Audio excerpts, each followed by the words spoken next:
Boom! Breaking news. Elon Musk offering to buy Twitter for $54.20 a share.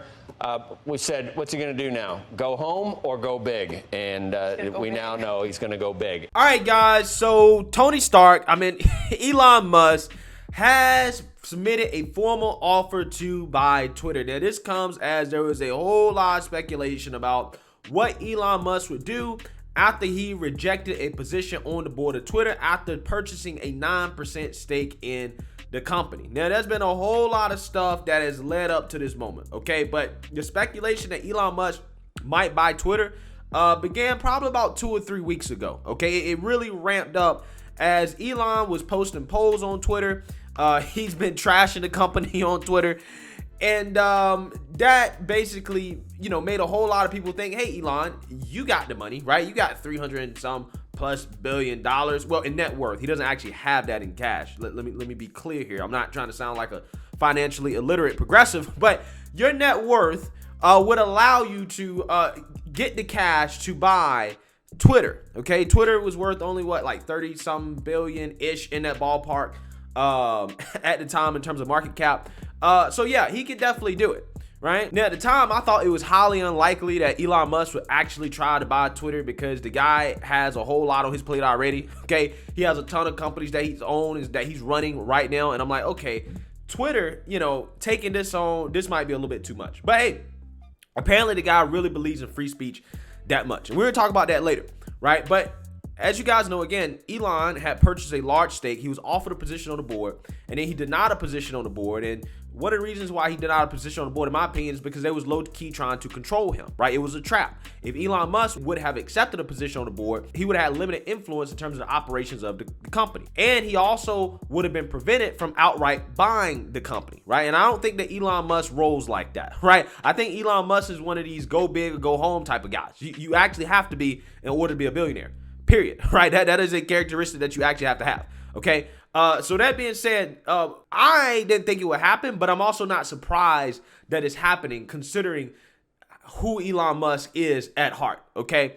So with that being said, let's go ahead and get into the mainstream media's reaction to Elon Musk formally offering to buy Twitter for $43 billion. Take a look. Jonathan Greenblatt. I mean, if he owns the whole place, it's going to be like, go for it.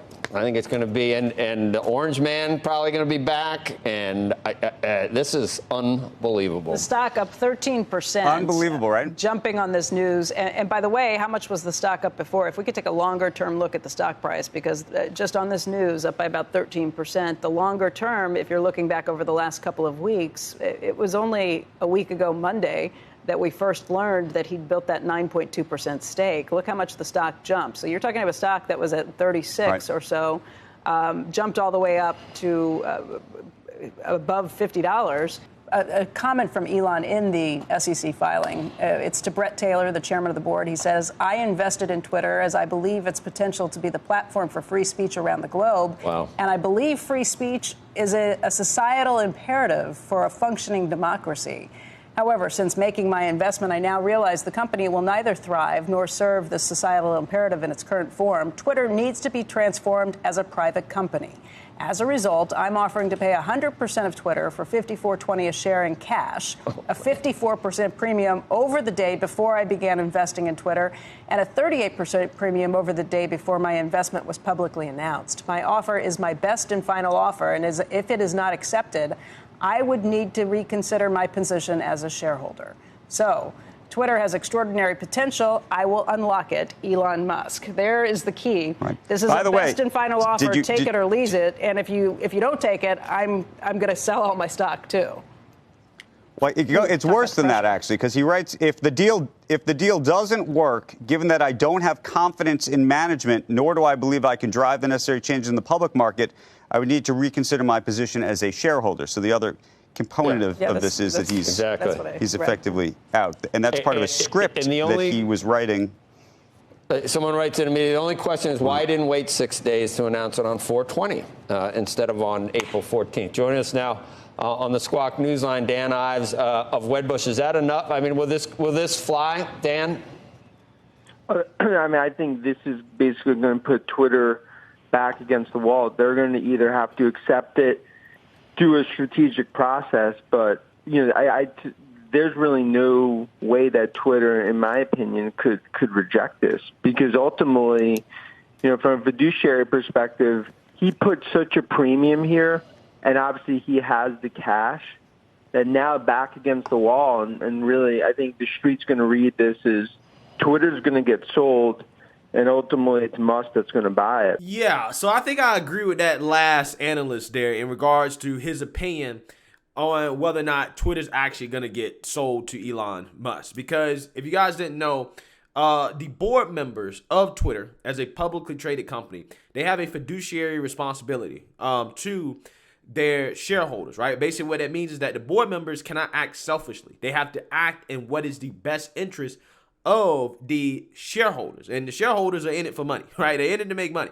right? So they have to do whatever they can to make more money. That's the way that they have to act, right? And if Elon Musk is basically coming up here and saying, listen, I'm going to purchase this company for a premium, and its offer is $43 billion. Now, the market cap of Twitter, how much Twitter is worth on the market, is $37.5 billion. So we're talking about $6 billion in excess premium that Elon Musk is bringing to the table. So we're talking about 16%, right? That doesn't count all the other value that Elon Musk has added to Twitter in regards to their market cap and their value just from him buying more shares in the company, right? And becoming the largest shareholder. So this guy has added so much value to this company just from him being involved, or the speculation that he's going to be more involved in the company, that at this point, again, these board of directors, from a fiduciary perspective, they really don't have a choice but to sell to Elon Musk. Because Elon Musk also threw in there, he gave the ultimatum. He says, look, if you choose not to sell to me because I don't have faith in management, I think you guys suck,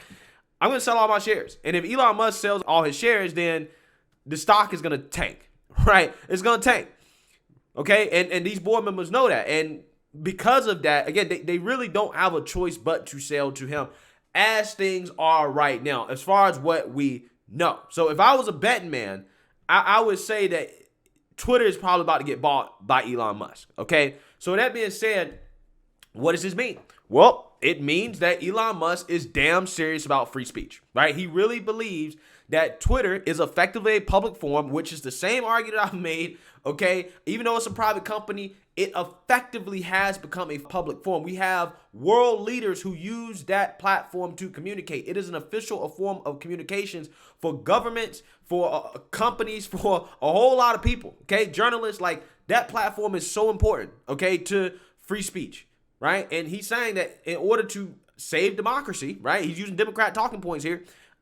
We have to save Twitter. Right. Twitter has to evolve as a platform. The direction that it's going in right now with censoring speech, censoring anybody that doesn't agree with the Democrat Party. That is a threat to democracy. Right. And that's the hilarious part about this stuff. Right. The Democrats think that you must censor people to save democracy. Elon Musk is like, no. You actually must not censor people in order to save democracy. Ain't it funny how that works?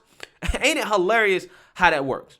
And I guarantee you the Democrats are pounding sand over this. And I know damn well the woke employees at Twitter are definitely pounding sand over this. Okay? There's probably going to be a mass exodus, right, from Twitter, as a lot of their woke employees are going to be pissed about this. That they're going to be working for Elon Musk. And I'm not talking about 9% ownership Elon Musk. We're talking about 100% ownership Elon Musk, potentially, right? We don't know. He might have some other partners come in and help him make this purchase. We really don't know, but I'm just saying a majority of the company will be owned by Elon Musk if this goes through, and these guys are going to freak out. They're not going to be able to stand it, right?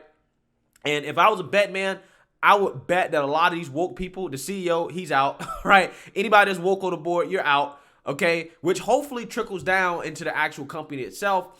And they get rid of some of these employees that have been pushing censorship on the platform, because a lot of stuff, guys, it does come from up top in terms of the general direction of the company, but the individual decisions about who to censor, okay, we're talking about smaller accounts and stuff like that, that comes from people that are working within the company, the actual employees, right? That's not the CEO making that decision. Now, obviously, when it comes to Trump, the board of directors, the CEO, high-level management, obviously they were involved in making that decision, okay?